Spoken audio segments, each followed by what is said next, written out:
دو بیٹیاں تا کر دیندہ. آقا پاک نے فرمایا من آلا چاریتی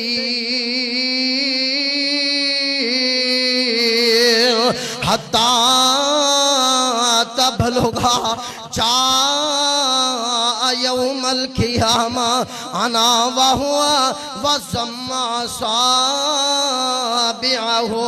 آقا پاک نے اس طرح دو انگلیاں ملا کے اشارہ فرمایا.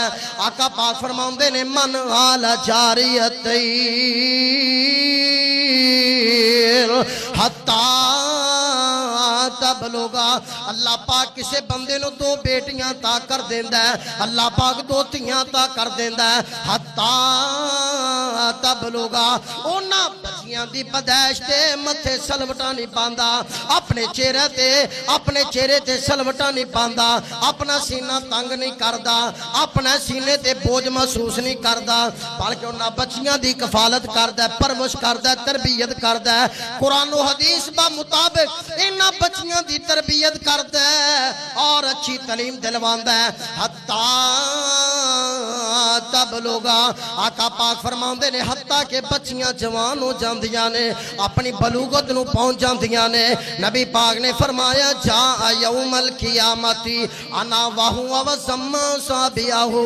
جو بچیاں دی پرورش کرنے والا, تربیت کرنے والا, پھر اچھی جگہ دے دے کے نہ دا نکاح کر دین والا, آقا پاک فرماندے نے قیامت دا دن ہوئے گا, اللہ دی عدالت دے اندر آئے گا. آقا پاک فرماندے نے انا وہوا وزما صابعہو. دو بچیاں دی تربیت کرنے والا, اینا دی پرورش کرنے والا, تعلیم دلوان والا, اچھی جگہ دے نکاح کر دین والا. آقا پاک فرماندے نے جنت دے اندر اللہ اس بندے نو میں محمد دا ساتھ عطا کر دیں گے, اللہ پاک قرب عطا کر دیں گے. میرے پاک پیغمبر جگاں دے پیر جناب محمد صلی اللہ علیہ وسلم ایک صحابی کول ہی بیٹھا ہے, کہنے لگا اللہ دے رسول اگر کسے بندے نو اللہ ایک بیٹی عطا کر دیندہ ہے کیا او بھی توڑے نال جنت دے اندر ہوئے گا؟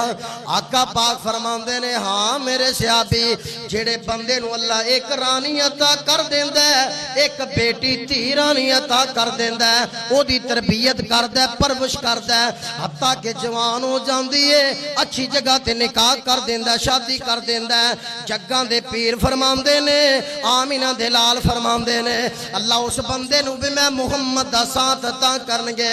اور تیسرا صحابی بول کے کہندے اللہ دے رسول اگر ایک بندے نو اللہ تین بیٹیاں عطا کر دیندے, آقا پاک فرماندے نے تینہ والا بھی میرے نال ہی ہوئے گا, ایک والا بھی میں محمد دے نال, دو والا بھی میں محمد دے نال, حتیٰ کہ 3 4 5 6 7 جنیاں بچیاں پیدا ہو جان, متھے سلوٹا نہیں پاندہ, اپنا سینہ تانگ نہیں کردہ.